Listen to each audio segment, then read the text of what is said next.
Oh no. Game. I can't. Racist fandom is dying. I missed my NASCAR. Player XX. That's so awesome.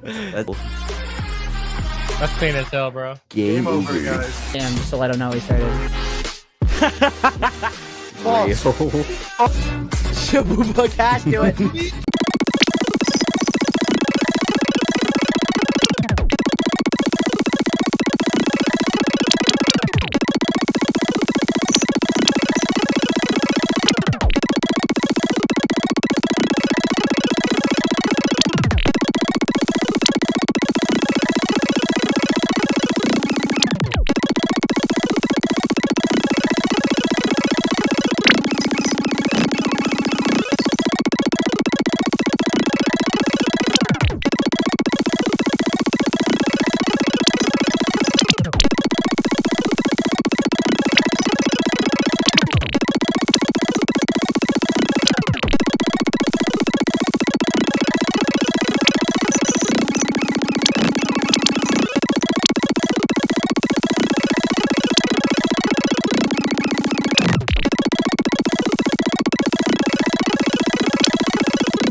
Why would the builders of the Nether Fortress place lava in there when the entire Nether is literally made of lava? The second room has nothing but Nether warts. Now, people often say they are only found in the Nether, but actually they're only found in this fortress, which suggests that the builders of this place also created Nether warts. But why? Don't we have enough plants in the overworld? And the third structure, blaze spawners. But what even are blazes? And why would the builders of the Nether Fortress make something that would attack them? I began my research, and what I found was shocking. In 2010, a user by the name of Malcolm402 put out this tweet claiming that blazes were just trapped villagers. Now, at first, I didn't think much of it. You know, maybe it's just a kid making up stuff. But then I looked at this person who replied, saying that he might be the first person to figure it out. And as I dug deeper, turns out this guy is an ex-Mojang employee. And it seems like he admitted that this was real.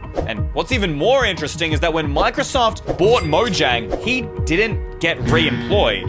Could this be reason? Or was he just a bad employee and I'm making scary out of nothing? But I feel like this is still fake. I mean, look, this dude looks nothing like a villager. Is there anything else that could be similar? Wait, that sound. Wait. Listen to what happens when I hit him. Okay, I know this might be a stretch, but it almost sounds like a villager taking damage, just a bit higher pitch or lower pitch. I'm not sure. Listen again. Here's what the original game file sounds like. Oh, yeah, it's just this first part that's tripping me up. And since I think it's just a villager sound that's been made higher pitch, we're gonna try and reverse this by using a manual pitch correction process. And I'm gonna bring it right down about negative 280 cents, which is like a pitch type of measurement, I think. All right, let's listen to it again. There, I heard it. Listen to that. I wish we could get this down in like slow motion here. You can literally hear like a villager down there. There it is. Okay, I don't know. Maybe I'm going crazy and I'm just making up stuff, guys, but I can hear a underneath all of the sounds. And if that is true and it is a villager sound, just different, then maybe there's other things that make the blazes similar to a villager. The answer is yes. Killing a blaze drops blaze rods, but according to the official Minecraft wiki, it's actually called relieving the blaze of its rod. Does that mean that the blaze is trapped by its own rods? but it still just doesn't make sense why the builders of this fortress would trap villagers and turn them into these monsters. I mean, what can you even make with blaze rods? I suppose the first thing that comes to my mind is, well, blaze powder, and then you could use that to make Eye of Enders, but not much else except, wait, there's one other thing. The brewing stand. They could use these to make potions, and that makes sense because villagers trade potions, but why would they need them other than to, well, get rich? That's it, I've got it! The potion of weakness. This is their cure. When a villager becomes a zombie villager, you splash this on, give it a golden apple, and it heals it, turning him back into a villager. And that would explain why there are also nether warts here, as well as the blaze guys. This entire thing, this whole nether fortress, is it just a giant factory produce potions of weakness? So, if the villagers were trying to stop zombies from infecting them, could they have built this fortress as protection while they created the cure?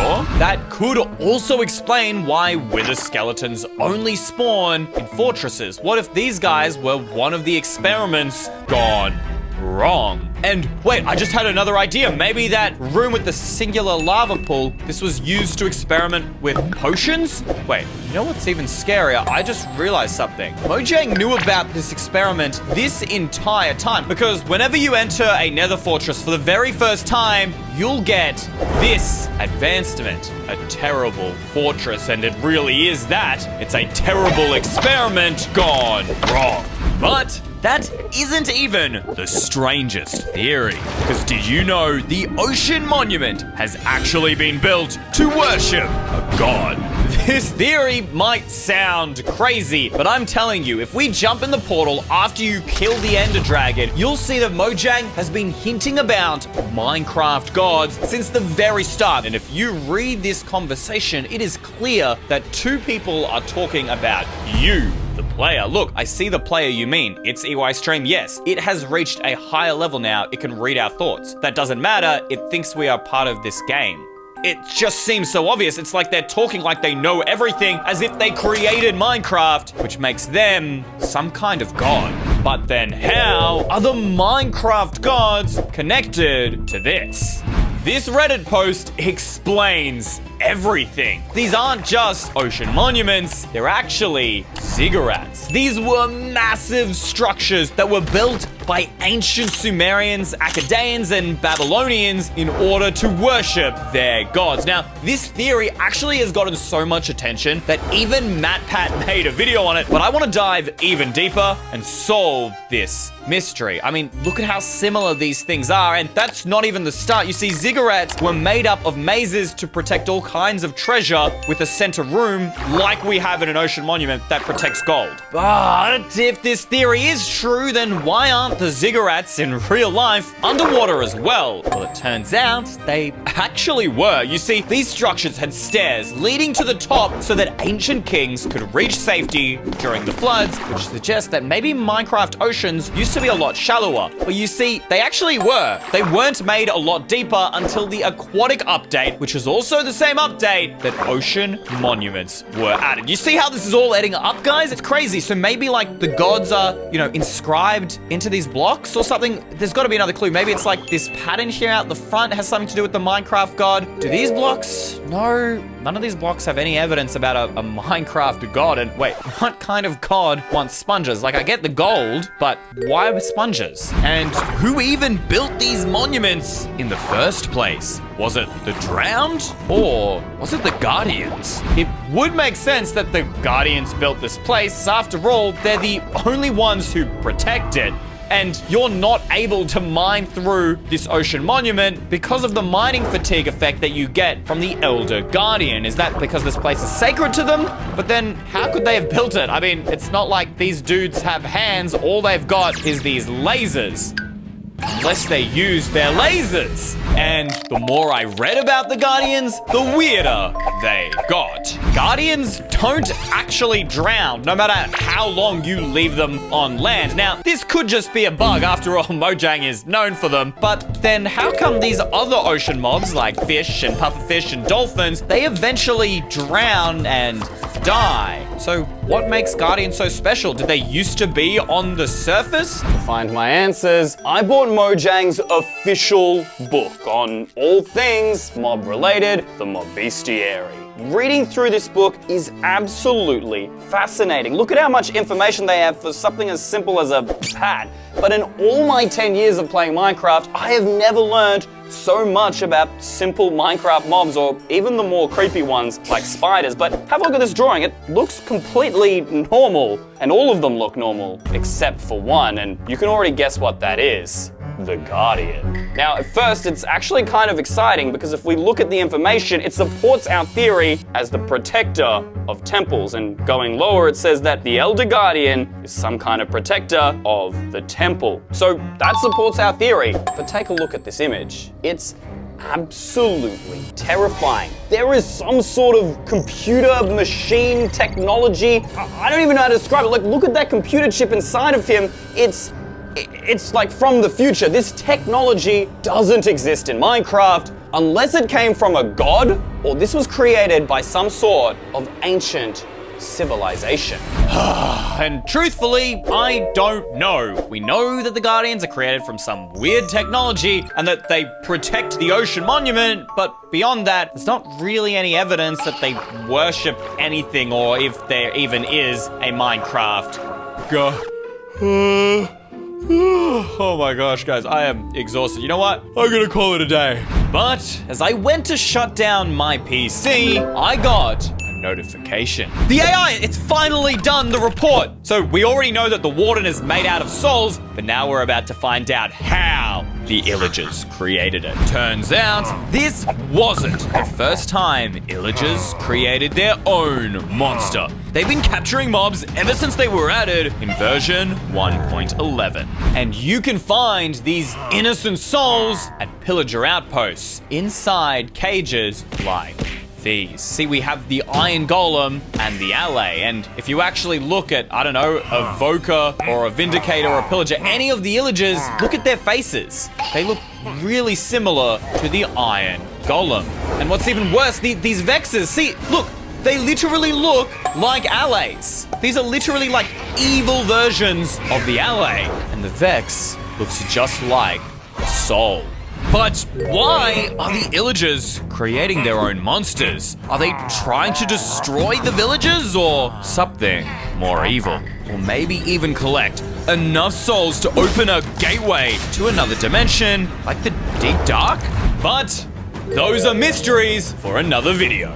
Thank you to all of these guys for making today's video possible. You're my new favorite EY Mega fans. If you want a shout out, just click the join button below this video, scroll down and click EY Mega Fan.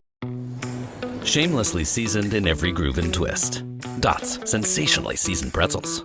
Ooh, that face. Quantum fiber internet loves that face. That's Jamila. Gage Jamila. She's thinking outside the box from inside the box.